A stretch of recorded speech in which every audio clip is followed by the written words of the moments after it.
Hey guys, my name is Dungeoneers, and this week I decided to try out Drakania Succession as a PvE class.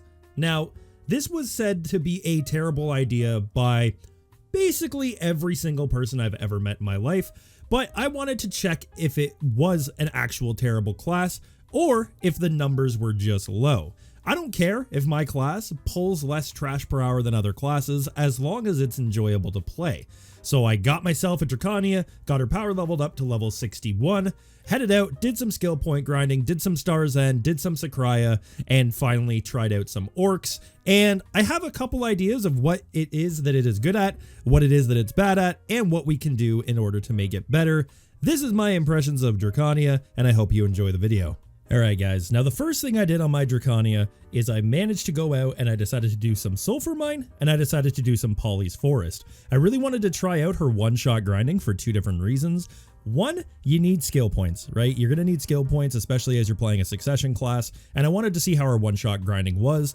On top of that, Centaurs is one of the best money-making spots in the game, so I was curious how she could do. Now, there are videos online of people playing this class. I'll have one linked in the description below, where he actually can pull up to like 20k trash per hour plus at Centaurs, but it is very, very APM heavy and honestly not super enjoyable. That being said, her skill point grinding was actually not as bad as I was expecting. I did do a lot of skill point grinding on an Awakening Guardian back in the day, and that was honestly not a great time. It was very slow, very clunky, and a lot of just very slow wind-up abilities.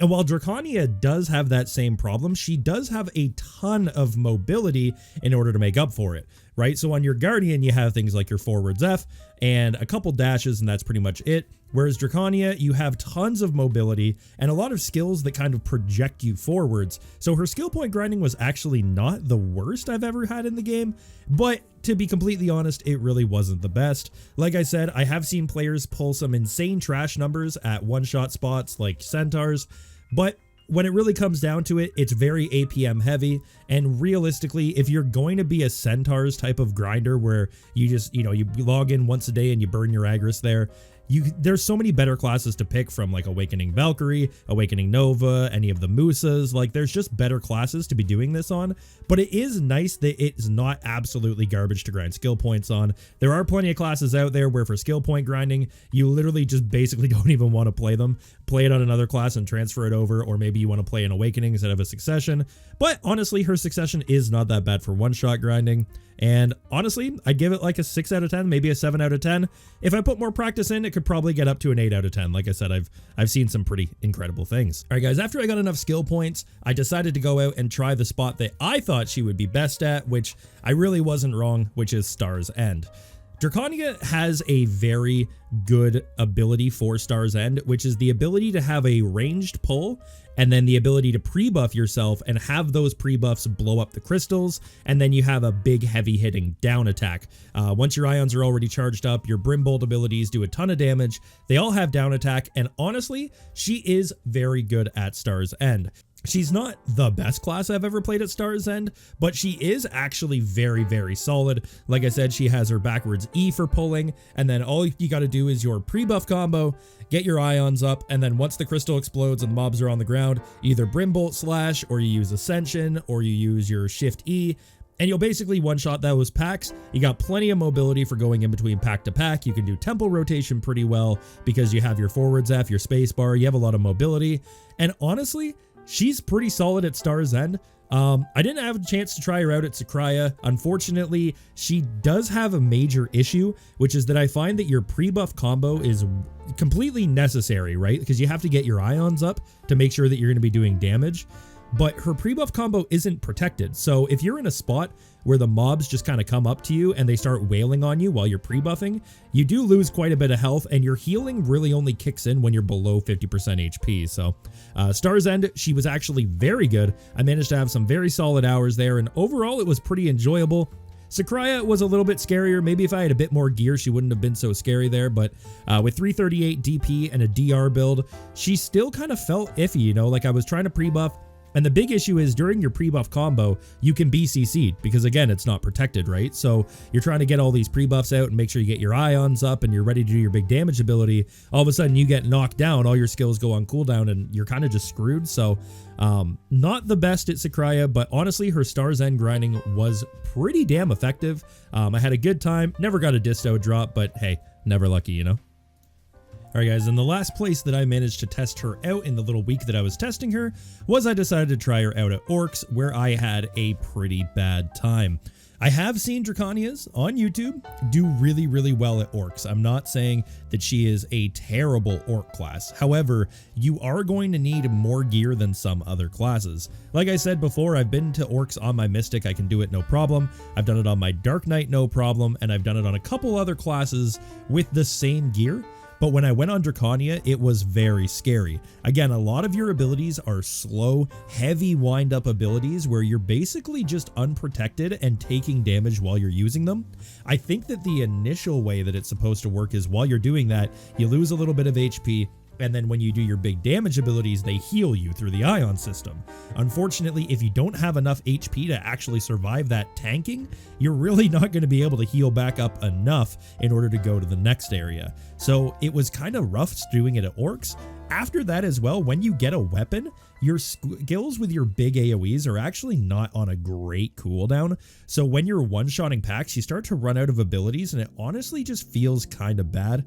I kind of wish that they had an ability, maybe Brimbolt Slash or one of her other big AoEs, Ascent, where it didn't have a cooldown, but you lost a lot of, maybe either lose some damage or lose CC, lose the healing, lose the extra damage, something like that where you could at least use it on rotation over and over again, because running out of abilities is a really awful feeling, right? You get your pre-buff out, you know, you do your pre-buff, you do your big damage ability, you almost kill all the mobs, you go up, you do, you know, your little cleanup skills, you go to the next pack, you do your pre-buff, and then you press a bunch of hotkeys and nothing happens, right? It breaks the flow, it breaks the groove, it really doesn't feel very good.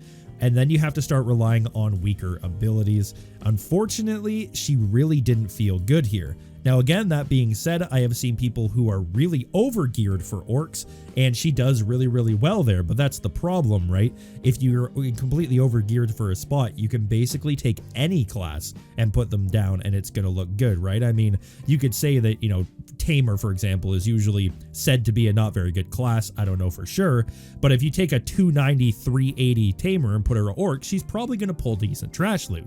So when it comes to Orcs and stuff like that, higher end, I really didn't think the Drakania was very good. I think her absolute best spot is probably Star's End unless you're Giga geared, and then she might be able to do pretty well at Orcs, but honestly, everyone was kind of right. You know, I'm not a person who cares about how much trash loot I pull as long as a class is fun to play. But when you're trying to play a class and your abilities just keep going on cooldown and then they don't come back up by the next time you try and use them, or you're, you know, trying to do a pre-buff combo and you keep getting CC'd because it's unprotected, she looks so amazing, right? And that's the worst part, is she looks so cool and her abilities are so weighty and they feel so satisfying, but then they're just gone and you don't have them for the next pack. She feels very clunky and heavy. I literally felt like I was playing underwater. I really did. And it's even worse when you go from that to a quick class, right? Like I play Awakening Mystic, who isn't the fastest class in the game, right? And even her, she feels like I'm running at Mach 15, like I'm Goku taking off the training weights to fight. Like, it's crazy how you go from Draconia to another class and you feel just how slow she really is. And I know Guardian is a class that I played a whole lot, and Guardian is also a class where she's very slow and very heavy hitting. But at least on Guardian, almost all your skills have massive HP regen on them, so you don't feel like you're having such a big issue, and your pre-buff window is very small, right? Guardian, you can pretty much just shift LMB, F, spacebar, and you're ready to DPS. Whereas on Draconia, you have to use, you know, your Whirlwind Slash, you have to use a couple skills I don't remember the names of, but you know, your forwards LMB, your backwards RMB, you got to use your E to make sure you get your ions up, you got to F to make sure you get your AP buff. Like, it's a 4 to 5 skill rotation just to pre-buff on her, and it takes forever. And that whole time you're just eating damage and eating damage and eating damage. And then when you use your big skills, your healing doesn't actually go off until you're below 50% HP. So you'll use your big ability, you won't be below 50% HP, and then when that big ability's on cooldown, the mobs keep hitting you, your health drops, you have no way of getting it back, right? So what I would do, honestly, in order to make Draconia a little bit better, first off, she really needs protections on her pre-buffs, whether you give Embers, Embers, your E, your forwards LMB, and your backwards RMB, they all really need to have, forwards RMB and backwards LMB. They need to have some sort of forward guard or HP regen on them. I feel like as long as her pre-buffing was protected and healthy, she honestly wouldn't feel so bad. And then just maybe, like, I don't want to say an attack speed increase, but maybe an animation speed increase on some of her skills. I know that you can get, attack speed in your add-ons and there's different rotations you can do, but the fact that she needs so many pre-buff abilities in order to be effective and then they all go on cooldown, it's just a really awkward class to play.